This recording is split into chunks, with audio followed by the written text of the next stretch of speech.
Good morning student. आज हम लोग वास्तविक संख्या 10th क्लास के पहला चैप्टर है जो कि पढ़ने वाले हैं।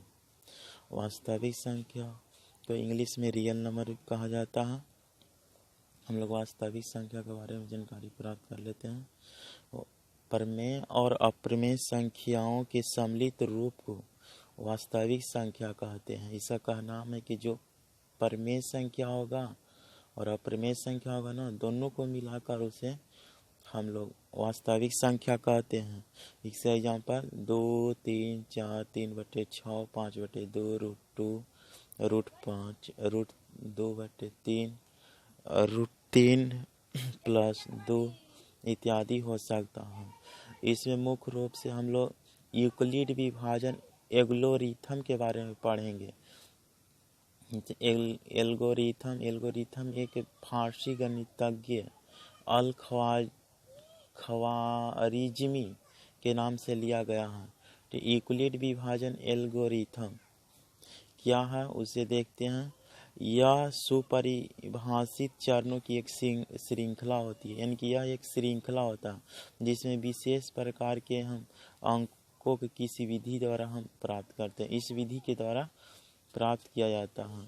इस विधि में A बराबर है BQ + R है, जहाँ जो R जो है वह एक शेषफल होता है जो कि R का मान 0 के बराबर या इससे बड़ा और B से छोटा होता है। अर्थात कहने का मतलब है जो A होगा ना, 2 अंकों में A होगा वो बड़ा होगा और B छोटा होगा।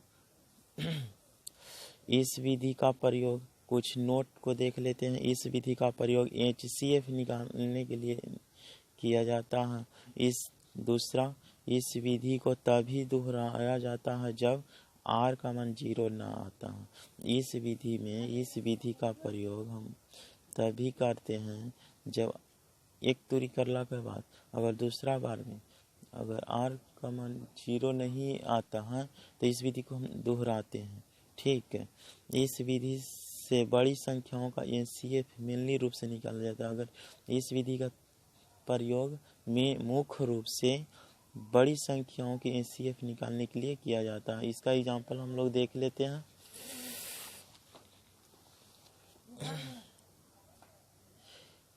इसका एग्जांपल यूक्लिड विभाजन प्रमेय कर 156, 221 और 364 का HCF ज्ञात करें। सॉल्यूशन में अगर हम लोग देखते हैं तो 156, 221, 364, जिसमें यह नियम A > B होना चाहिए।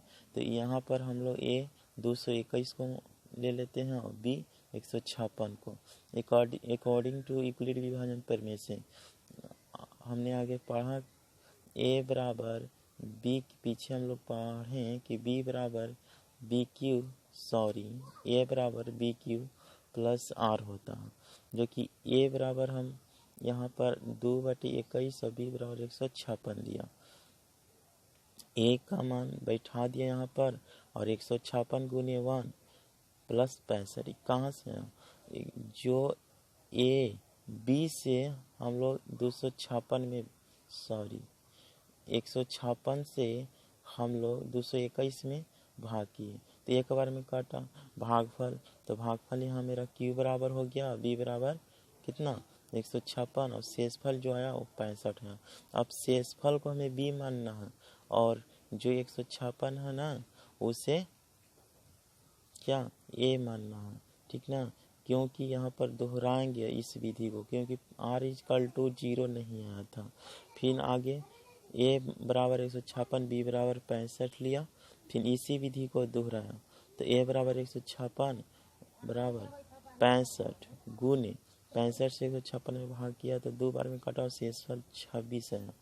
फिर यहाँ पर 65 को, ये 65 है ना, 65 को A बराबर माना और 26 को B बराबर, फिर 26 से 65 में भाग किया तो 2 बार में लगा और शेषफल 3 है।